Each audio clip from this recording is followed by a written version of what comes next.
Halo anak-anak, selamat pagi. Tetap semangat ya, meskipun kita belajar secara online, tapi itu tidak mengurangi semangat kalian untuk belajar. Nah, kali ini belajar kimia. Ibu akan membuat video rekam layar. Nah, yang pertama, Ibu akan memberitahukan dulu materi apa saja sih yang dipelajari pada semester 1. Ini materi yang kita pelajari pada semester 1 di bagian kimia itu ada 3 bab ya. Ada 3 bab. Yang pertama itu hakikat ilmu kimia, bab kedua struktur atom dan tabel periodik unsur, dan bab ketiga ikatan kimia. Ya, meskipun cuma 3 bab, tapi itu banyak anak-anaknya lagi. Nah, sekarang untuk hari ini kita akan membahas hakikat ilmu kimia yang bagian A, B, dan C. Nah, sekarang Ibu langsung masuk ke bagian classroom. Bagian classroom, ini ya, classroom untuk 10 MIPA. Kita masuk dulu bagian materi ya. Nah, sekarang ini bab 1 ya. Nah, peta konsepnya yang pertama itu yang paling atas ya, ilmu kimia. Nah, hampir sama ya. Kalau di bab 1 itu fisika, hakikat ilmu fisika. Nah, kalau di kimia, hakikat ilmu kimia. Artinya di dalamnya ada yang dibahas tentang kimia. Nah, dalam peta konsepnya, ilmu kimia itu mempelajari materi dan perubahannya.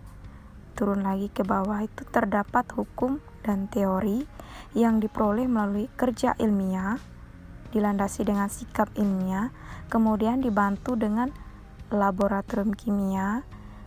Ada namanya juga metode ilmiah. Nah, laboratorium kimia ini ya, laboratorium kimia terdiri atas ada namanya bahan kimia ya, di dalamnya alat-alat laboratorium, prosedur keamanan dan keselamatan kerja. Ya, masuk materi kimia lagi. Ini yang perlu kita ketahui, dalam bab 1 ini ada tujuan pembelajaran memahami hakikat ilmu kimia.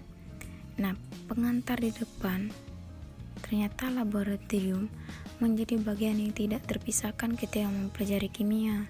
Saat bekerja di laboratorium, Anda harus memperhatikan dengan baik-baik bahan yang digunakan dan prosedur keamanan selama bekerja. Ada bahan-bahan kimia yang bersifat mudah terbakar, iritasi, dan korosif. Ketika menggunakan bahan kimia tersebut, Anda harus berhati-hati. Nah, pada bab ini kita akan mempelajari hakikat ilmu kimia serta prosedur keamanan dan keselamatan kerja. Yang hari ini cuma membahas tentang hakikat ilmu kimia. Masuk mengenal ilmu kimia. Ya, di sini ada kegiatan siswa sedang membaca buku. Ternyata buku yang mereka baca itu merupakan ada bahan-bahan kimia. Nah, sekarang ternyata tidak semua bahan kimia itu berbahaya ya. Di dekat sekitar kita pun ada bahan-bahan kimianya, seperti bahan yang sering kita pakai, kita gunakan, kita cium, kita pegang ya. Buku yang sedang kita baca, makanan yang Anda makan, kemudian udara yang sedang kita hirup ternyata masuk dalam kimia. Udara yang kita hirup apa? Oksigen kan, O2. Pakaian yang kita pakai, perlengkapan mandi, semuanya ada kaitannya dengan ilmu kimia. Nah, apa sih ilmu kimia itu? Ilmu kimia mempelajari tentang sejumlah aspek mengenai bahan-bahan ilmu kimia, bahan-bahan kimia atau materi dan perubahannya. Bagian terpenting dari ilmu kimia itu adalah kajian tentang reaksi kimia, yaitu suatu perubahan yang terjadi jika bahan kimia saling berinteraksi untuk membentuk zat-zat baru yang sama sekali berbeda dengan bahan-bahan pembentuknya. Nah, kemudian kedudukan ilmu kimia di antara ilmu-ilmu lain. Nah, kedudukannya, contohnya ini ya, kedudukan ilmu kimia ternyata menjadi penghubung ya, sebagai penghubung fungsinya dengan semua ilmu, hampir ilmu lainnya sebagai penghubung dari ilmu kimia atau ilmu kimia yang sebagai penghubungnya. Contohnya pada bidang farmasi, untuk memproduksi obat-obatan pun pasti memerlukan para ahli kimia untuk mendesain dan mensintesisnya. Kemudian pada bidang pertanian, ternyata kimia membantu produksi pupuk dan obat-obat pertanian untuk mengatasi kekurangan unsur hara dan tanah pertanian. Ternyata kedudukan ilmu kimia ini masuk juga dalam peranannya.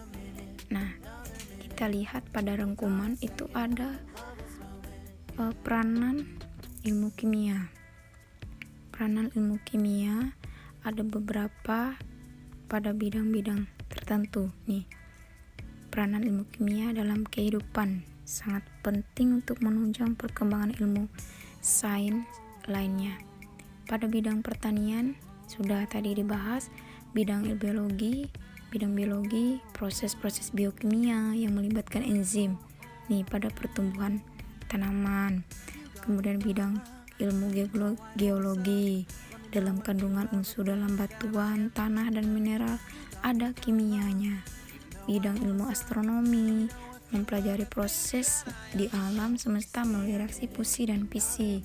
Nah, itu nanti reaksi fusi dan fisi kalian akan mempelajarinya di kelas 3. Bidang ilmu oceanografi, ini ya seperti ini gambarnya. Perairan. Nih, kandungan kimia perairan.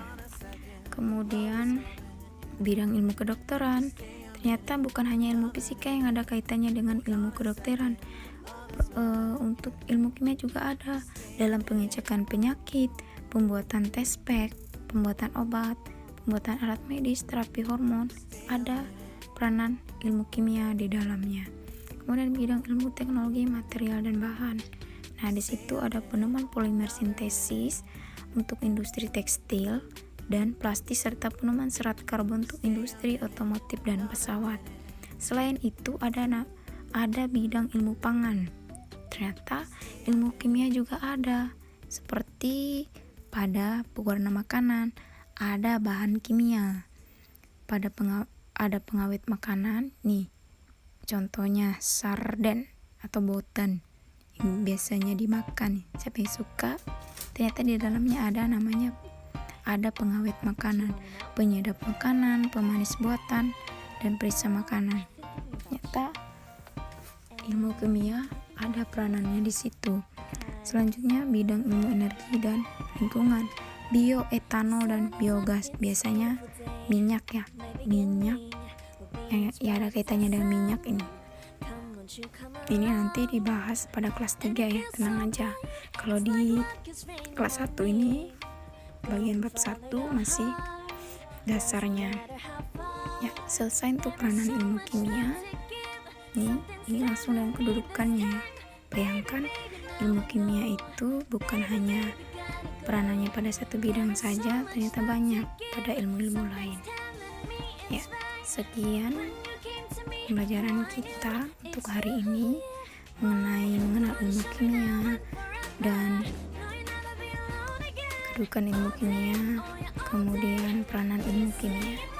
Nah, sekarang untuk metode dan keselamatan kerja itu nanti kita bahas minggu depan. Sekian pembelajaran untuk hari ini. Untuk tugas nanti ibu kirimkan ke classroom ini ya, ke classroom. Tugasnya cuma 3 soal. Kerjakan dengan baik, tetap semangat dan salam sehat. Terima kasih, sampai jumpa.